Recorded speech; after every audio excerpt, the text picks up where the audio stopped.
le journal avec STM Transport Voyageurs. Une nouvelle façon de voyager.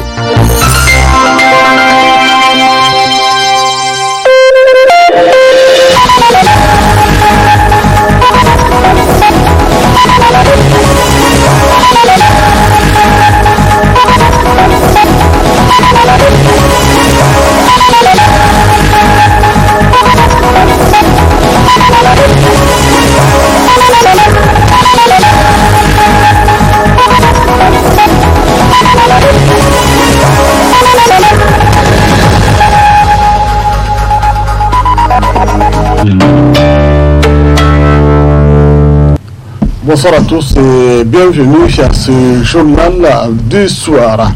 Cela dit, le président de la République Issoufou Mahamadou s'est rendu ce matin au bureau de vote numéro 00 logé à la ville de Niamey. Objectif, procéder au retrait de sa carte électorale biométrique en présence bien sûr de plusieurs personnalités. Alou Mamarsani. Le président de la République, Alaji Issoufou Mahamadou, était ce matin au centre d'enrôlement et de vote de l'hôtel de ville de Niamey pour récupérer sa carte d'électeur. Après présentation des cartes d'identité et de son récépissé d'inscription sur la liste électorale et après vérification, l'agent lui a remis sa carte d'électeur. C'était en présence du président de l'Assemblée nationale, Ousseini Tini, le président de la Commission électorale nationale indépendante, Séni, Maître Issa Kassouna et le ministre de l'Intérieur, professeur Al-Kash Al-Hada. Je suis vraiment heureux. Je voudrais ici d'entrée de jeu féliciter la CENI qui a pu surmonter tous les obstacles avant d'arriver à cette étape cruciale du processus électoral. Je félicite aussi le gouvernement pour avoir mis à la disposition de la CENI, dans les délais, les ressources nécessaires. Je salue aussi les partenaires pour leur assistance. Nous sommes donc sur la bonne voie. Et plaise à Dieu, je pense que rien ne s'oppose à ce que les différents scrutins se déroulent aux dates prévues. Le 13 décembre pour les élections locales, le 27 décembre pour le premier tour de l'élection présidentielle et les législatives, et le 20 février 2021 pour le second tour de l'élection présidentielle. Ici, je voudrais inviter les candidats à une campagne paisible, dans le calme. Je les invite à un débat serein, programme contre programme, projet contre projet. Je souhaite que chacun d'entre eux utilise la force des arguments, si j'ose m'exprimer comme ça, et non l'argument de la force. À travers cet acte de citoyenneté, cela prouve de l'engagement des autorités de la 7e République pour des élections libres, transparentes et apaisées au Niger. La première, c'est que le processus électoral avance et qu'il avance très bien. La deuxième, c'est que quels que soient les citoyens, quel que soit le grade et quel que soit le niveau, il faut que les gens comprennent que la participation citoyenne implique la prise de toutes les dispositions qui conduisent à l'expression du droit de vote.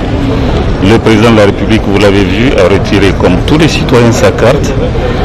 Cette carte lui permettra de voter le moment venu à l'occasion des scrutins à venir et cela se fera sans difficulté.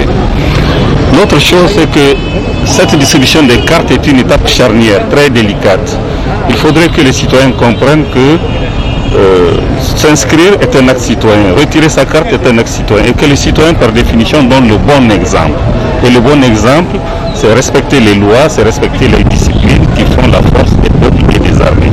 Et ne peut que depuis le début de cette opération, on constate l'engouement des Nigériens retirant leur carte de leur quartier respectif. Cependant, le président de la République, Alhaji Issoufou Mahamadou, a retiré et appelé les Nigériens, notamment les candidats, à une campagne paisible et calme dans notre pays, le Niger. Nos reporters ont par la suite promené leur micro dans certains quartiers pour recueillir les impressions des populations par rapport bien sûr à cette opération de distribution de cartes électorales biométriques. Les opérations de distribution de cartes d'électeurs se poursuivent normalement à Niamey. Ils sont nombreux les détenteurs de dites cartes à se rassembler dans certains quartiers de la capitale afin de retirer leurs cartes d'électeurs pour se préparer aux élections générales à venir.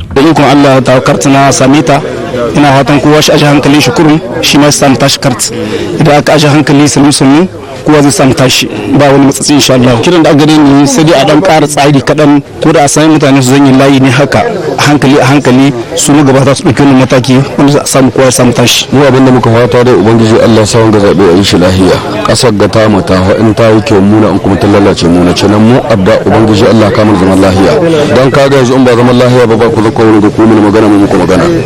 Kenan kanmu da duk ɗan siyasa su gama mu. Wallahi in masifa ta zo in ka tsere akwai uwa ba ta iya gudu ko akwai uba ba ya gudu ko kana da dako da ce na kasar ga mu tsaya mu da kanmu na zama gyara abin ba wani zai gyara mana ita ba. Pour le chef du quartier Mouré Abdelrahman Karim, ces opérations se déroulent normalement. Depuis hier, pratiquement il y a une forte mobilisation. Les gens viennent pratiquement même tôt le matin. Par exemple aujourd'hui, moi de veiller même à 7h même. Il y en a qui étaient là, ils veulent de leur carte. Donc vraiment il y a un engouement, les gens ils sont mobilisés, ils veulent récupérer leur carte. Donc l'appel que j'ai à lancer c'est à l'endroit de ceux qui ne sont pas venus, je les exhorte de venir récupérer leur carte. Parce que la carte avant tout est une propriété du détenteur, donc qu'ils viennent récupérer leur carte que de faire retourner ça au niveau de la CENI.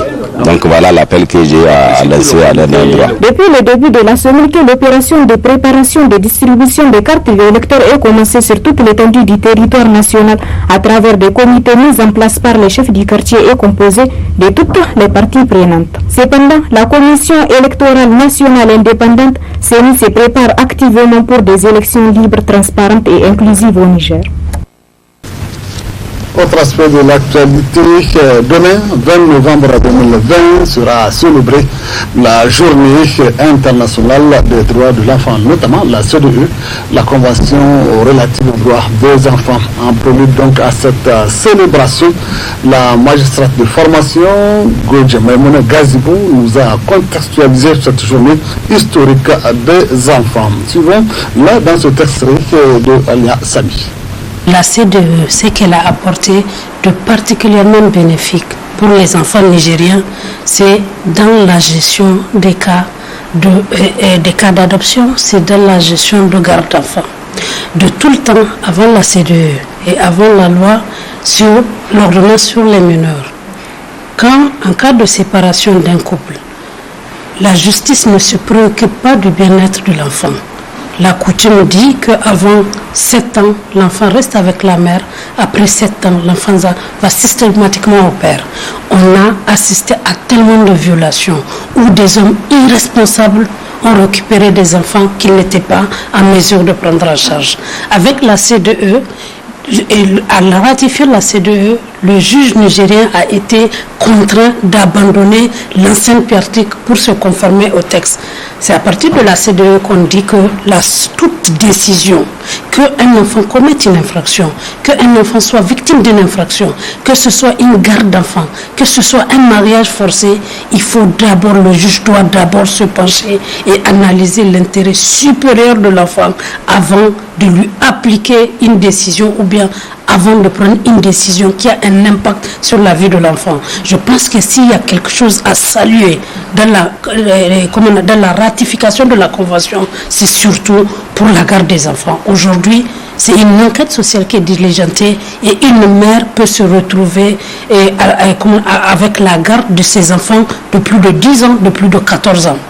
Aujourd'hui, parce que de l'autre côté aussi, avec la CDE aujourd'hui, lorsque vous êtes une mère irresponsable, même si vous avez un nourrisson de 3 mois, le juge va le confier au père, si le père est à meilleure moralité que vous. Peu importe la situation, que ce soit la CDE, que ce soit les instruments juridiques nationaux, quelle que soit la situation, catastrophe, maladie ou pas, l'intérêt supérieur, l'enfant doit être protégé. Son droit à l'éducation doit être effectif, son droit à la santé effectif, quelle que soit la situation. Mais je l'avoue, aujourd'hui, même les structures en charge des enfants, avec l'arrivée du Covid, on a fait moins de protection parce qu'il y a des zones inaccessibles, on a fait moins de sensibilisation parce que d'abord la plupart des partenaires ne pouvaient plus travailler et nous les structures on s'est retrouvés dans l'impossibilité de faire les activités de protection, les activités de sensibilisation que nous faisions au profit des enfants. Donc qu'on le veuille ou pas, on a accepté, on est obligé de dire que ça a substantiellement impacté sur les activités visant à protéger les enfants. Parlons à présent de l'historique et de l'importance de cette journée du 20 novembre 2020 pour les enfants, notamment, et pour les droits de l'homme de manière générale. Ce sera avec Ralia Sami.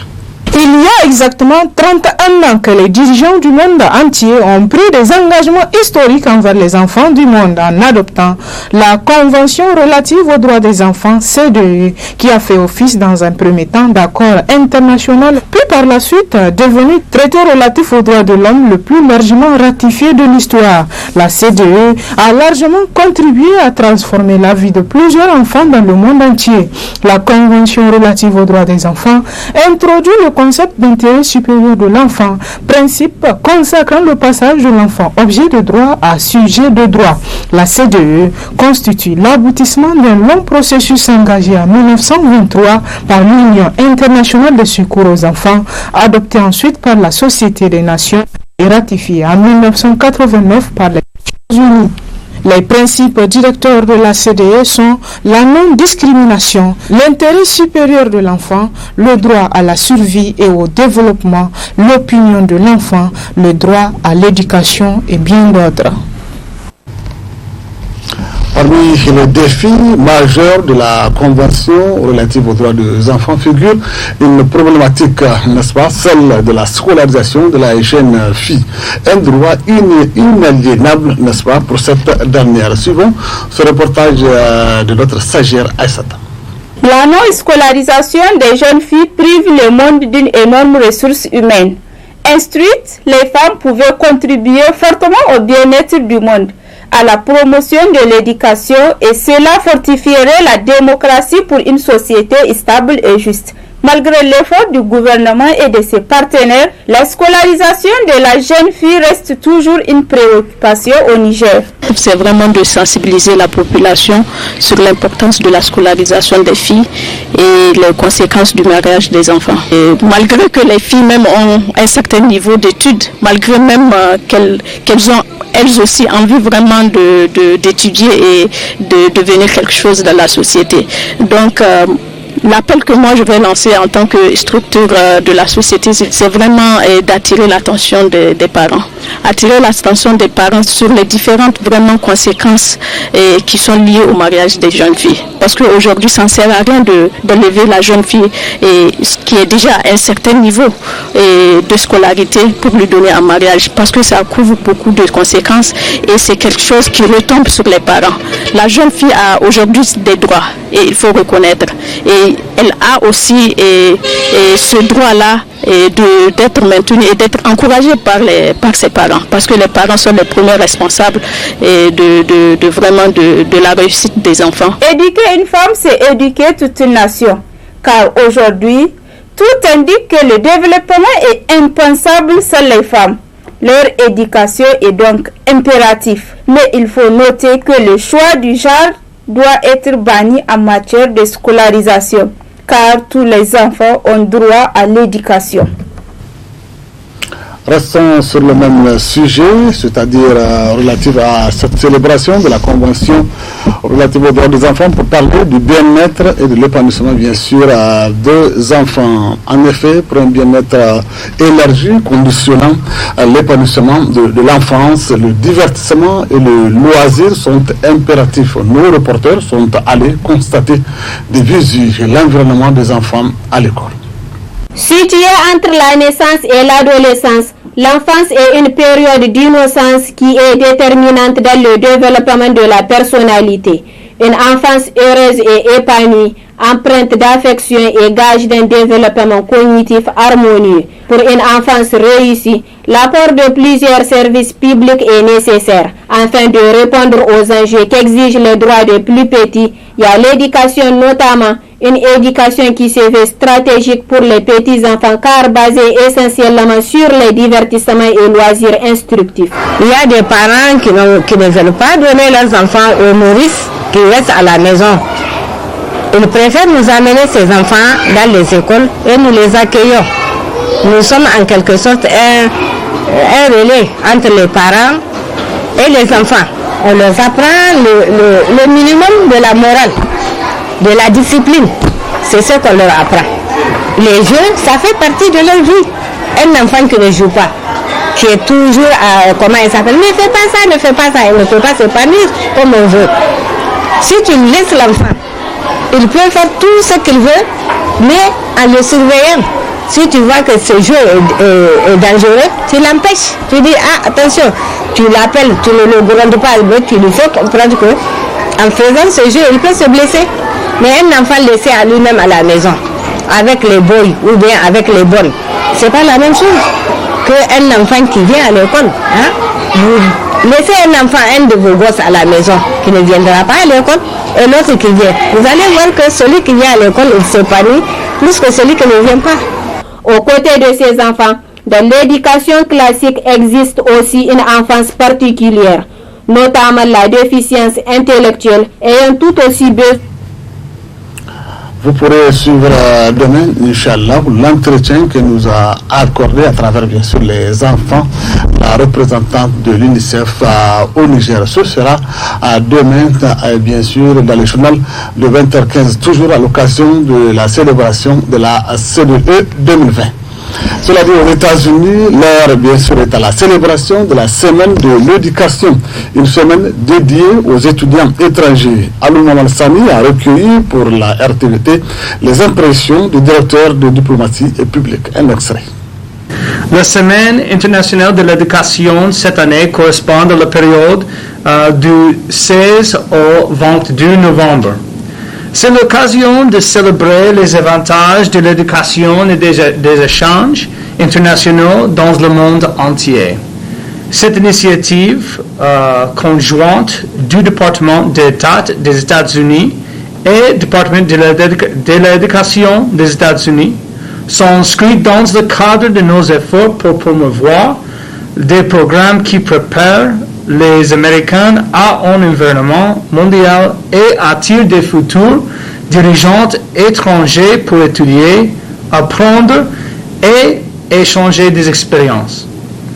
Nous encourageons la participation de toutes les personnes et institutions intéressées par les activités internationales d'éducation et d'échange. Bien que l'éducation et les échanges internationaux aient été touchés par la pandémie de COVID-19, le département d'État américain et le Bureau des affaires éducatives et culturelles restent déterminés à promouvoir les avantages de l'éducation et des échanges internationaux et à encourager les étudiants à étudier à l'étranger quand il sera à nouveau en sécurité. Comme vous le savez, nous avons beaucoup d'étudiants qui étudient aux États-Unis, même si pour certains étudiants, ils n'ont pas l'information, mais par accoutumance, durant la semaine internationale de l'éducation, nous avons l'habitude d'aller à l'intérieur du pays pour informer les étudiants et aussi tous ceux qui sont intéressés par l'enseignement supérieur aux États-Unis. Cette année, malheureusement, avec la pandémie, on est beaucoup limité. Demain, on aura une activité en direct sur Facebook où nous allons essayer de répondre aux questions des étudiants. Pas seulement les étudiants, parce que même parmi les fonctionnaires, les professeurs, il y a beaucoup qui veulent se recycler aux États-Unis. Donc, nous allons parler un peu en direct sur Facebook avec nos étudiants. Et je profite de l'occasion pour informer les étudiants et aussi les élèves que la bibliothèque du Centre culturel américain a été transférée ici à l'ambassade. Bon, nous sommes dans les prémices à l'installation. La bibliothèque sera ouverte bientôt. Mais pour ceux qui veulent aller étudier aux États-Unis, nous prenons les étudiants durant les lundis soirs et jeudi soir de 14h à 17h. Donc, le même programme qui est retenu au Centre culturel américain est retenu ici. Seulement, nous ne faisons pas de conseil en groupe. Mais tout étudiant qui a besoin d'informations peut venir. Il suffit juste de prendre sa carte d'identité et aussi se munir d'un masque pour venir. Donc, le lundi et jeudi soir. Donc, sans tarder, la semaine internationale est dédiée aux étudiants internationaux, surtout dans les universités américaines. Parce que ces étudiants apportent beaucoup de choses, de leur culture, de leur savoir-faire, qu'ils échangent avec leurs camarades de campus. Et ça permet à ces étudiants américains aussi de comprendre le reste du monde. Vous venez de suivre le conseiller technique et le directeur de la diplomatie publique de l'ambassade des États-Unis au Niger à propos de la semaine de l'éducation aux États-Unis. Dernier aspect de ce journal, créé en 1970, le centre éducatif du musée national Boubou Amadou Niamey récupère et forme des jeunes déscolarisés. Ces formations portent sur divers domaines à travers un programme de réinsertion. Pour plus d'informations à ce sujet, suivez le directeur de ce centre dans cet élément réalisé par le studio Kalangou. Le centre éducatif du musée national Boubou Amadou est un établissement public d'enseignement spécialisé créé depuis 1970. Son objectif est de récupérer et d'insérer les jeunes Nigériens de deux sexes dans la vie active. Donc au début, à sa création, on prenait les enfants sortis de l'école primaire, niveau CM1, CM2. Donc c'est eux qu'on donne la chance d'apprendre un métier qui va leur servir de leur vie. Donc chemin faisant, on a vu la baisse de niveau, on a rehaussé le niveau du CG, de la 6e à la 3e. On les forme dans des ateliers de mécanique auto, de construction métallique, la menuiserie du bois, de l'électricité bâtiment, de la plomberie bâtiment et en couture. Et cette année, on a ouvert la maintenance informatique. C'est comme les autres écoles professionnelles de la place. On rentre en octobre, on sort en juin en fin d'année après un examen pour les élèves de 3e année. Voilà qui met fin à ce journal du soir sur la télévision Tambara. Merci de nous rester fidèles. Très bonne suite de programme. Au revoir.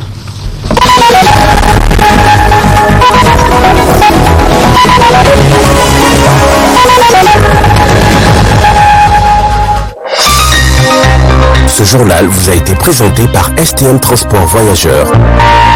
Une nouvelle façon de voyager.